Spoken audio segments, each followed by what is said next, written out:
మాజీ మంత్రి హరీష్ రావు ఆధ్వర్యంలో బీఆర్ఎస్ నేతలు మూసీ పరివాహక బాధితులను పరామర్శించేందుకు సిద్ధమయ్యారు. ఈ నేపథ్యంలోనే బీఆర్ఎస్ నేతల బృందం రాజేంద్రనగర్ నియోజకవర్గ పరిధిలోని హైదర్ షా కోర్టుకు చేరుకుంది. బీఆర్ఎస్ నేతల పర్యటన నేపథ్యంలో పోలీసులు భారీగా మోహరించారు. హైదర్ షా కోర్టుకు చేరుకున్న బీఆర్ఎస్ నేతలు బాధితులతో మాట్లాడారు.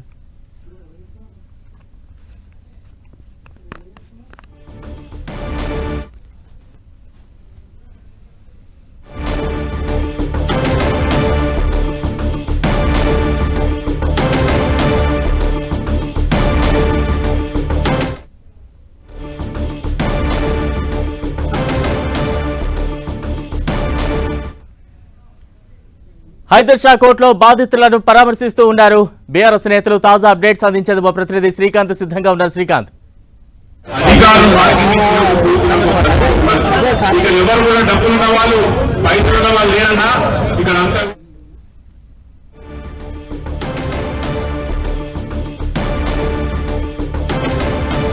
హైడ్రా మూసీ బాధితులకు అండగా బీఆర్ఎస్ పార్టీ నిలబడింది.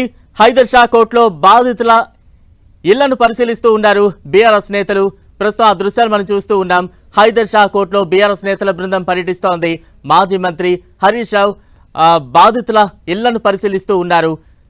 ఆ విజువల్స్ మనం చూస్తూ ఉన్నాం. బాధితులతో మాట్లాడుతున్నారు బీఆర్ఎస్ నేతలు. హరీష్ రావు ఆధ్వర్యంలో మూసీ పరివాహక ప్రాంతాల్లో బీఆర్ఎస్ నేతల బృందం పర్యటిస్తుంది. బాధితులతో మాట్లాడుతూ ఉంది బీఆర్ఎస్ నేతల బృందం. హైదర్ షా కోర్టులో బీఆర్ఎస్ నేతల బృందం పర్యటిస్తోంది. హైడ్రా మూసీ బాధితులకు అండగా మేమున్నామంటూ కూడా బీఆర్ఎస్ నేతలు చెప్పే ప్రయత్నం చేస్తున్నారు. తాజా అప్డేట్స్ అందించేందుకు మా ప్రతినిధి శ్రీకాంత్ సిద్ధంగా ఉన్నారు. శ్రీకాంత్,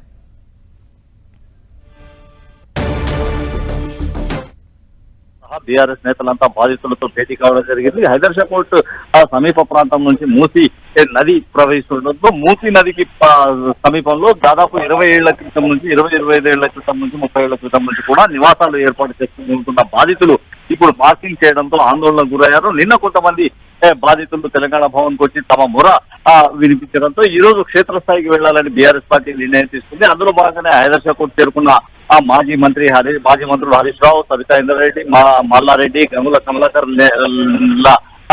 తో పాటు మరికొంతమంది ఎమ్మెల్యేలు, ఎమ్మెల్సీలు కూడా ఈ బీఆర్ఎస్ నేతలతో అంటే బీఆర్ఎస్ నేతలంతా కలిసి రావడం జరిగింది. ఈ సందర్భంగా మాజీ మంత్రి హరీష్ రావు బాధితులతో మాట్లాడుతూ ప్రభుత్వం అనుసరిస్తున్న వైఖరిపై తీవ్రంగా ఆగ్రహం వ్యక్తం చేశారు. ప్రభుత్వం ఎన్నికల్లో ఇచ్చిన హామీలు అమలు చేయకుండా మూసీ సుందరీకరణ పేరుతో దాదాపు 1,50,000 కోట్ల రూపాయలను అంటే 1,50,000 కోట్ల రూపాయలను వెచ్చించేందుకు రెడీ అవుతుందని, అప్రాధాన్యతంగా ఉన్న ఈ మూసీ సుందరీకరణ కంటే కూడా ఎన్నికలకు ముందు కాంగ్రెస్ పార్టీ ఇచ్చిన హామీలను నిలబెట్టుకుంటే మంచిదని హరీష్ రావు చెప్పుకొచ్చారు. గతంలో కూడా అంటే కాంగ్రెస్ పార్టీ ప్రభుత్వం ఇచ్చిన హామీలు అమలు కోసం ఉద్యమిస్తున్న సమయంలో ప్రజలు తమకు మద్దతు తెలుపుతున్నారని, ఇప్పుడు కూడా స్వచ్ఛందంగా ప్రజలు బీఆర్ఎస్ పార్టీ కార్యాలయానికి చేరుకుని తమ గోడు చెప్పుకోవడంతోనే తాము ప్రజలకు భరోసాగా, ప్రజలకు అండగా నిలవాలన్న ఉద్దేశంతోనే క్షేత్రస్థాయి పర్యటనలు మొదలు పెట్టామని హరీష్ రావు చెప్పుకొచ్చారు. కొద్దిసేపటి క్రితం ఇక్కడ స్థానికంగా అంటే బాధితులతో మూసీ సుందరీకరణ బాధితులతో హరీష్ రావు సహా